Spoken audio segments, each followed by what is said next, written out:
तो सीजन 2 की शुरुआत में हम देखते हैं कि डम अचानक से व्हाइट कलर में हो जाता है। सैम नाम के एक इंसान को दिखाया जाता है। जब उसके ऊपर डम की रोशनी पड़ती है तो वो भाग करके बाहर आता है। अब इसके बाद हमें दिखाया जाता है कि बिग जिम अभी भी बारबी को मारना चाहता है। वो जूनियर को फांसी के फंदे को खींचने के लिए कहता है, लेकिन तभी अचानक से डम की रोशनी की वजह से सभी लोग बेहोश होकर के नीचे गिरने लगते हैं। तो जिम कहता है कि इन सब की वजह बारबी है, इसे मार दो, सब कुछ ठीक हो जाएगा। तभी बारबी कहता है कि तुम्हारे लोग मुसीबत में है, मैं इनकी हेल्प कर सकता हूँ। जिसके बाद जूनियर उसे मारता नहीं है बल्कि उसे छोड़ देता है। लेकिन इसके बाद बिग जिम उसे मारने के लिए फांसी के फंदे को खींचने के लिए जाता है। लेकिन तभी यहीं पर लिंडा आ जाती है और बिग जिम को ऐसा करने से मना कर देती है। वो कहती है कि हमारे लोग मर रहे हैं, हमें बारबी की जरूरत है। उधर हमें जोलिया को दिखाया जाता है। अंडे को नदी में फेंकने के बाद वो नदी के दूसरी तरफ निकलती है और वो छोटा सा अंडा फूट जाने के बाद से ही ये सब हो रहा है। तभी जूलिया को पानी में एक लड़की डूबती हुई दिखाई देती है। जिसके बाद वो जा करके उस लड़की को पानी से बाहर लेकर आती है और तभी यहाँ पर सैम आ जाता है इनकी हेल्प करने के लिए। वो लड़की के अंदर पानी चला गया था और वो बेहोश हो गई थी, लेकिन सैम उसके शरीर से पानी निकाल करके उसे ठीक कर देता है। कुछ समय बाद अचानक से डम का मैग्नेटिक पल्स इंक्रीज हो जाता है, जिसकी वजह से जो लोहे की वस्तुएं थी वो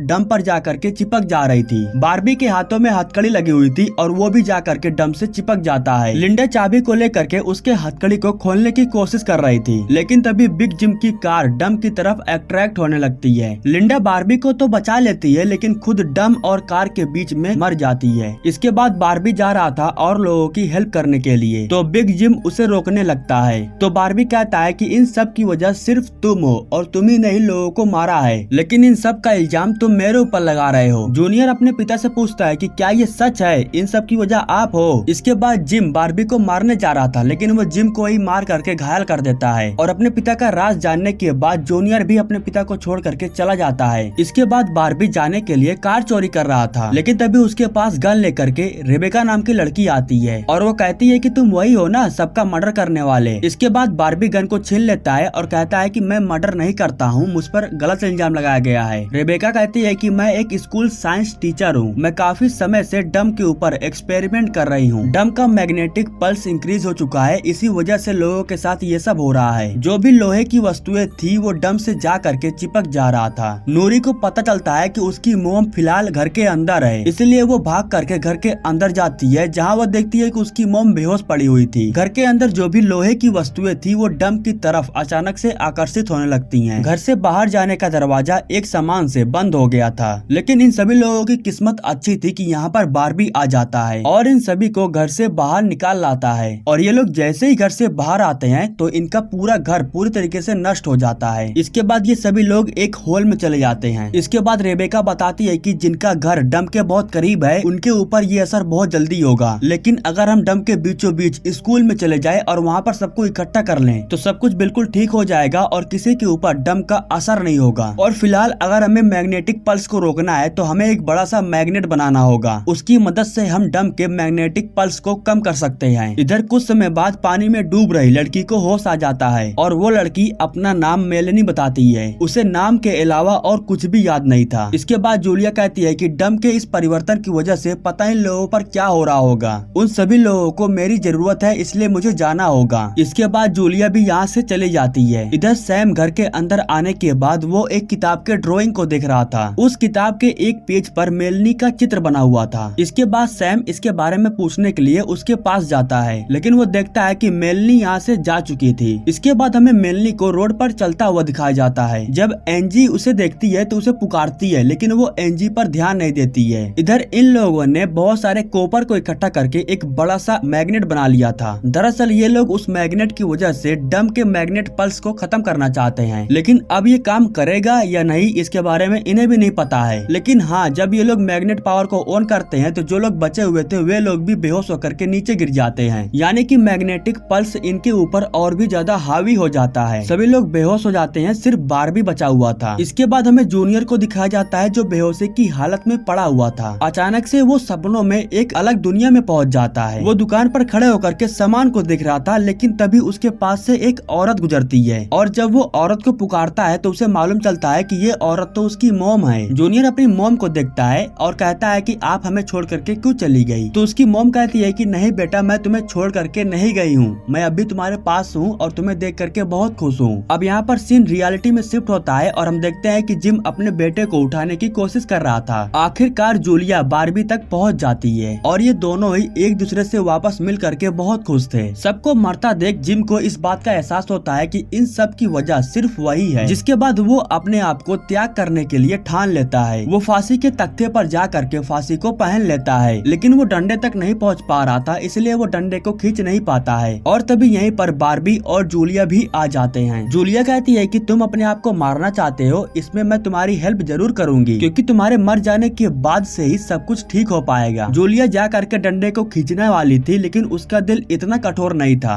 वो डंडे को खींचने से मना कर देती है। इसके बाद जिम जहाँ पर खड़ा हुआ था वहाँ की लकड़ी को तोड़ने लगता है। वो फांसी पर लटक करके मरने वाला था, लेकिन जूलिया रस्सी को काट देती है और जैसे ये लोग जिम को फांसी से बचाते हैं तो डम का जो मैग्नेटिक पल्स था वो अचानक से कम हो जाता है और जितने भी लोग बेहोश पड़े हुए थे वे सभी लोग जिंदा हो जाते हैं। जिम को यह सब देख करके बहुत अच्छा लगता है। जो भी चीजें दीवार से चिपकी हुई थी वो सभी नीचे गिर जाती हैं। इधर हम मेलनी को देखते हैं जो लिंडा की लाश के पास आती है और कहती है कि मैं तुम्हें नहीं बचा पाई, इसके लिए मुझे माफ कर दो। अब यहाँ पर सीन कट करके हमें जूनियर की मोम को दिखाया जाता है। वो अपनी आंखों को खोलती हैं और एक ड्राइंग को पेंट करने लगती हैं। उस ड्राइंग पर एक दरवाजा बना हुआ था और उसकी मोम दरवाजे के आसपास रेड कलर से पेंट करने लगती हैं। यहाँ हम ये भी देखते हैं कि उस डम की न्यूज टीवी पर दिखाया जा रहा था। रात हो जाने के बाद एंजी सारे कचड़ों को डस्टबिन में फेंकने के लिए जाती है और यहाँ पर वो अचानक से फिर से मेलनी को देखती है जो रात में टहल रही थी। उसे देखने के बाद एंजी उसका पीछा करने लगती है। मेलनी का पीछा करते हुए वो स्कूल के अंदर चली जाती है और यहाँ पर वो जैसे ही मेलनी को आवाज देती है तो वो बहुत डर जाती है और फिर वो एंजी को देख करके यहाँ से भाग जाती है। इसके बाद एंजी ड्रोवर के पास आती है, लेकिन तभी यहीं पर कोई आ करके एंजी को जान से मार देता है। इधर रेबेका पौधों में देखती है कि तितलियों वाले कीड़े बहुत सारे पौधों में अंडा दे रही थी। अगर इतने सारे अंडों का विकास हो गया तो यहाँ पर खाने के लिए कुछ भी नहीं बचेगा। खैर अब अगले दिन सुबह हो जाने के बाद एक तितली का पीछा करते हुए जूनियर स्कूल के अंदर जाता है और यहाँ पर वो देखता है कि बहुत सारे तितलियों ने एंजी की लाश को घेरा हुआ था। एंजी की लाश को देख करके उसके पैरों तले जमीन खिसक जाती है। वो आ करके सबको बताता है कि एंजी को किसी ने मार दिया है। इसके बाद सभी लोग एंजी के लाश के पास जाते हैं और यहाँ पर इन लोगों को एक फुटप्रिंट मिल जाता है। जूनियर को लग रहा था कि इसके पीछे उसके पिता का हाथ है और इसीलिए वो अपने पिता के ऊपर भड़का हुआ था। कुछ समय बाद एंजी के भाई जोय को भी मालूम चल जाता है कि उसकी बहन को किसी ने मार दिया है। जोय बहुत गुस्से में आ जाता है और कहता है कि मैं उसे नहीं छोड़ूंगा। मेलनी को जब होश आता है तो जूलिया उससे पूछती है कि तुमने रात को स्कूल में क्या देखा। तो मेलनी कहती है कि कोई था जिसने एंजी को मारा और मैं डर करके वहाँ से भाग निकली, वरना वो मुझे भी मार देता। मैं डरी हुई थी इसलिए मैंने किसी को भी कुछ नहीं बताया। और तभी यहीं पर फिल आ जाता है जो मेलनी को पकड़ करके उसे जेल में बंद करने के लिए लेके जा रहा था, क्योंकि एंजी की लाश के पास जो फुटप्रिंट मिला वो मेलनी से मैच कर रहा था। जूनियर भी जोय को भड़का देता है और कहता है कि तुम्हारी बहन को उसने मारा है। इधर जूलिया एंजी का पोस्टमार्टम करने के लिए आई थी। उसे बस एक ऐसा सबूत चाहिए था जिससे मेलनी बेगुनाह साबित हो जाए और वो सबूत उसे मिल भी जाता है। दरअसल एंजी को जिस आदमी ने मारा था उसके हाथों के निशान एंजी के शरीर पर आ गए थे। अब इधर जोय अपनी बहन के कातिल को मारने के लिए जेल में आ जाता है और वो मेलनी को मारने वाला था, लेकिन तभी यहीं पर जूलिया आ जाती है और वो कहती है कि एंजी को किसी आदमी ने मारा है। उसके हाथों पर किसी आदमी के निशान पड़े हुए थे। कुछ समय बाद अचानक से बारिश शुरू हो जाती है और ये लोग पानी को इकट्ठा करने के लिए जा रहे थे। तभी ये लोग देखते हैं कि बारिश का पानी तो लाल हो गया है और उस पानी के नीचे जो कोई भी आ रहा था उसका शरीर पूरी तरीके से जल जा रहा था। इसके बाद हमें रेबेका को दिखाया जाता है जो जिम के साथ कार में बैठ करके कहीं पर जा रही थी। अचानक से इनके कार के सामने कोई आ जाता है जिसकी वजह से बैलेंस बिगड़ने से इनका एक्सीडेंट हो जाता है। वो इंसान जिम को कार से बाहर फेंक देता है और रेबेका को किडनैप करके कार को लेकर के यहाँ से चला जाता है। बेचारे जिम का शरीर पानी में जल रहा था। इधर अचानक से जोय अपने टेबलेट में देखता है कि उसमें नेटवर्क आ गया है और इसके बाद वो लोगों के द्वारा भेजे हुए ईमेल्स को चेक करने लगता है। जूनियर भी अपने मेल को चेक करता है तो उसे एक मैसेज दिखाई देता है। जब वो मैसेज को चेक करता है तो उसमें उसकी माँ का डेट ऑफ बर्थ डालने के लिए बोला जा रहा था। वो जैसे ही डेट ऑफ बर्थ डालता है तो उसकी माँ की एक वीडियो प्ले हो जाती है। जब वीडियो प्ले होता है तो उसकी माँ कहती है कि तुम्हें पता चल ही गया होगा कि मैं मरी नहीं हूँ, मैं अभी तक जिंदा हूँ और आशा करती हूँ कि हमारी मुलाकात जल्दी होगी, लेकिन तब तक के लिए अगर तुम्हें कुछ भी जानना है तो तुम लायल से बात करो, उसके पास तुम्हारे सारे सवालों के जवाब हैं। खैर तभी अचानक से वीडियो चलना बंद हो जाता है और नेटवर्क नेटवर्क भी गायब हो जाता है। इधर जूलिया और बार्बी जिम को बचाने के लिए उसकी एड्रेस पर पहुंचते हैं और उसे उठा करके वापस घर लेकर आते हैं। जिम कहता है कि जिसने हमारे साथ ये सब किया वो लायल था और उसी ने ही रेबेका को किडनैप किया है। इसके बाद हमें लायल को दिखाया जाता है जो रेबेका को बंदी बना करके रखा था। वो रेबेका से कहता है कि तुम्हें अपने एक्सपेरिमेंट को बंद कर देना चाहिए, तुम इस डम को क्यों खत्म करना चाहती हो। उधर बार्बी और जूलिया लायल के दुकान पर जाते हैं कुछ सबूत ढूंढने के लिए और इन लोगों को यहाँ पर एक तस्वीर मिलती है जिसके पीछे साइड में कुछ कोड जैसा कुछ लिखा हुआ था। तभी यहीं पर जूनियर भी आ जाता है क्योंकि उसे लायल से मिल करके अपनी माँ के बारे में पूछना था। जब ये लोग जूनियर को तस्वीर दिखाते हैं तो वो कहता है कि ये तो मेरी माँ की तस्वीर है। इधर लायल रेबेका को गोली से शूट करके जान से मारने वाला था, लेकिन तभी यहीं पर जूनियर और बार्बी आ जाते हैं, लेकिन वे लोग कुछ कर नहीं पाते हैं क्योंकि रेबेका लायल के कैद में थी। इसके बाद जूलिया लायल को अपनी बातों में फंसाने लगती है। वो कहती है कि जैसा तुम चाहते हो सब वैसा ही होगा, लेकिन ऊपर वाले की मर्जी के बिना हम कुछ नहीं कर सकते हैं। तभी रेबेका अपने हाथों को छुड़ा लेती है और उस बरसात के पानी को लायल के ऊपर फेंक देती है। उधर जॉय फिर से स्कूल में जाता है कुछ सबूत ढूंढने के लिए। वो सबूत को ढूंढ रहा था अपनी बहन के कातिल को पकड़ने के लिए। तभी मेलनी को पता नहीं क्या हो जाता है, वो ड्रॉवर के पास जा करके उसके लॉक को खोल देती है। उसने ड्रॉवर के लॉक को खोल तो लिया लेकिन वो अपने होश में नहीं थी। ये लोग ड्रॉवर के अंदर चेक करते हैं तो इन्हें अंदर कुछ भी नहीं मिलता है। लेकिन अब नूरी मेलनी के ऊपर भड़क जाती है और वो कहती है कि आखिर तुमने इसका लॉक कैसे खोला, इसका कॉम्बिनेशन तुम्हें कैसे पता, तुम तो यहाँ पर रहते भी नहीं हो। नूरी उसके ऊपर चिल्ला करके इसके बारे में उससे पूछने लगती है, जिससे मेलनी को भी गुस्सा आ जाता है और वो कहती है कि इसके बारे में उसे कुछ भी नहीं मालूम है। इधर हमें रेबेका को दिखाया जाता है जो उन कीड़ों के अंडों के बारे में बता रही थी। वो कहती है कि उन अंडों की आबादी दिन पर दिन बढ़ते जा रहा है, वो सारे अनाज को खा करके खत्म कर देंगे, हमें बिल्कुल भी अनाज नहीं मिलेगा। और जरा सोचो हम डम के अंदर काफी दिनों से फंसे हुए हैं और इसी वजह से धीरे धीरे खाना भी समाप्त हो गया है, हमें लोगों के साथ कुछ करना होगा। उसकी बातों को सुनने के बाद जूलिया उसकी बातों से सहमत नहीं थी, इसलिए वो गुस्से से यहाँ से चली जाती है। रेबेका जिम से कहती है कि हमें कमजोर लोगों को मारना होगा। खैर अब कुछ समय बाद बरसात बंद हो जाती है और पानी भी साफ हो जाता है और इसी के साथ ये एपिसोड यहीं पर खत्म हो जाता है।